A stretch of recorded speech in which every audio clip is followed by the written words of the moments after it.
Hello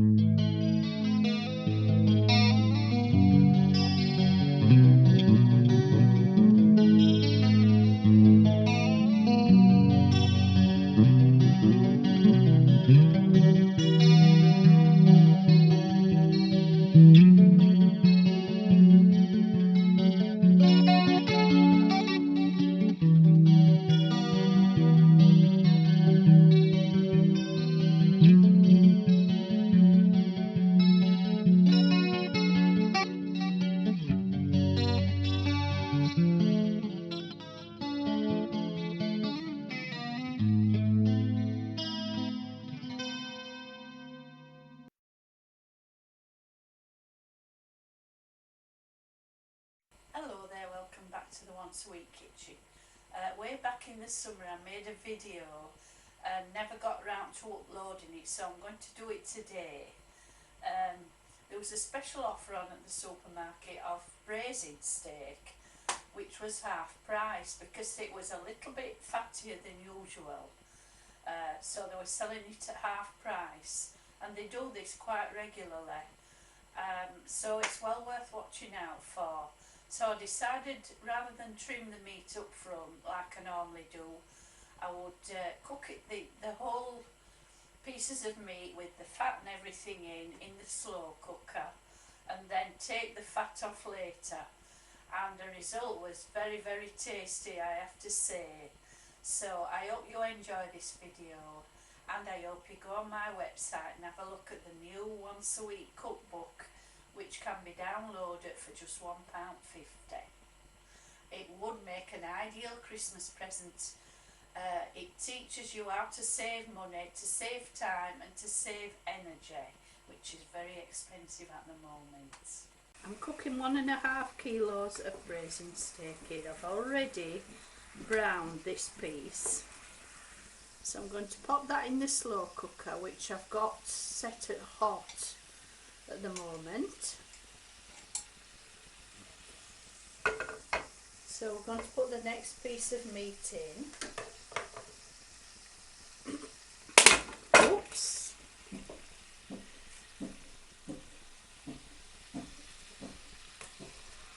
We want this to brown. So it'll take about 5 minutes on each side.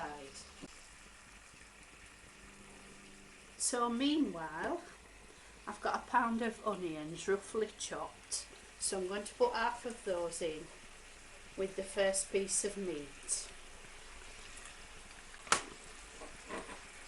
Now in this cup I've got 2 beef stock cubes and a tablespoonful of plain flour, also a teaspoonful of salt, and I've found that that's just the right combination for our taste.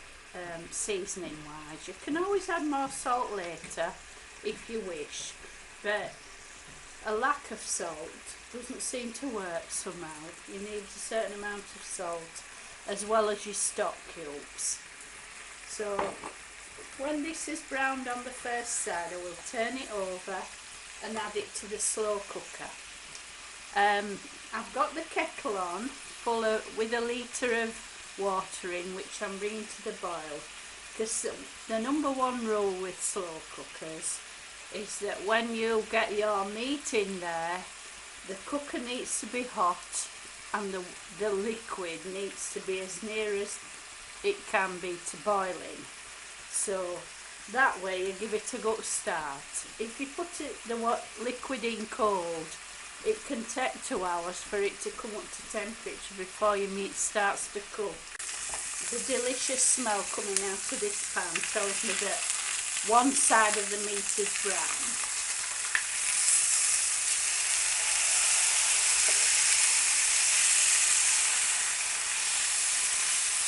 So I've turned it over, I'm going to brown the other side. By browning it this way, you're creating a flavour that wouldn't be there normally, so it's well worth the effort to do this step. Right, the meat's browned on both sides now, so I'm going to pop that piece into the slow cooker, press it down and add in the rest of the onions. Now the aim now is to get all this flavour out of the pan. So I'm just going to add some boiling water.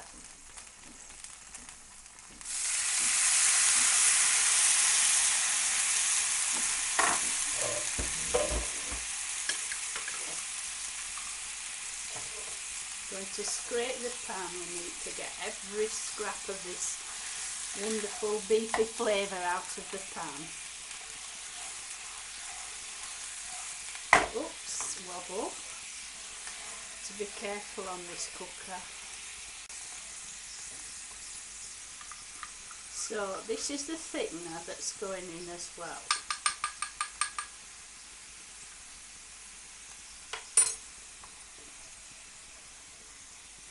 And I'm going to rinse the cup out with more boiling water.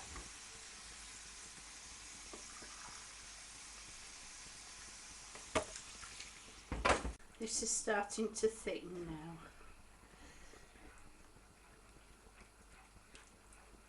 Pour more water in and then I'll give it a whisk.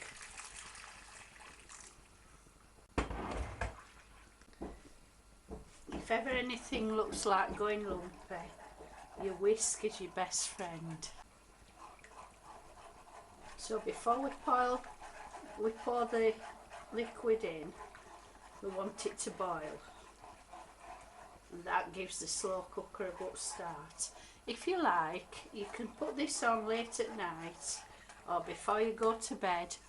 Bring it to the simmering point in a hot slow cooker and then turn it down to low. And then you can leave it all night. It won't come to any harm because it only just simmers very, very gently.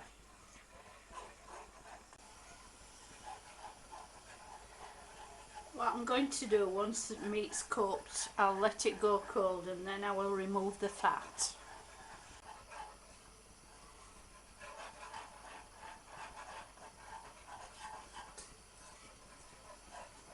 So there's the slow cooker.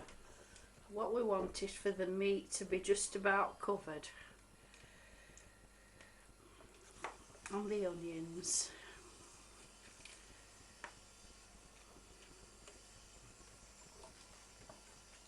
So we pop the lid on. Once it comes up to the simmering point, we're going to turn it down to low and cook it for 3 to 4 hours.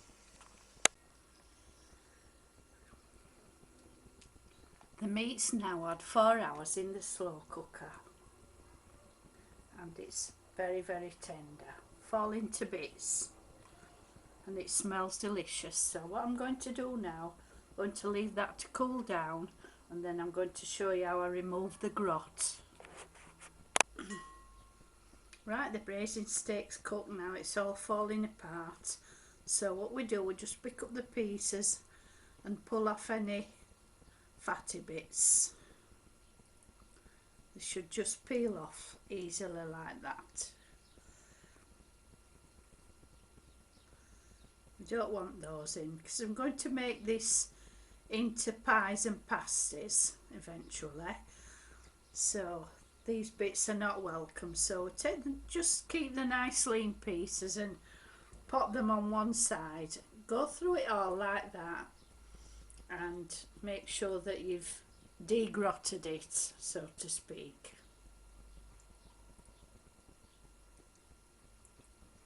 And then you'll be happy that whatever dish you make with it, there'll be no nasty surprises in it. But the gravy will retain the full flavour of the beef.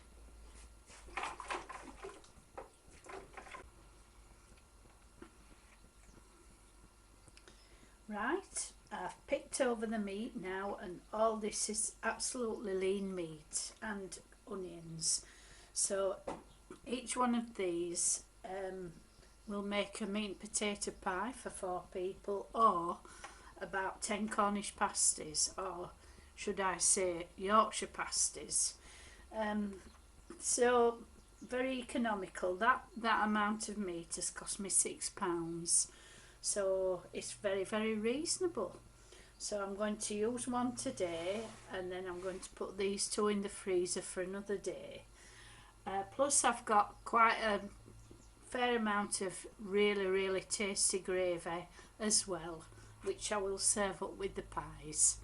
So I hope you agree that's quite cheap and also easy peasy.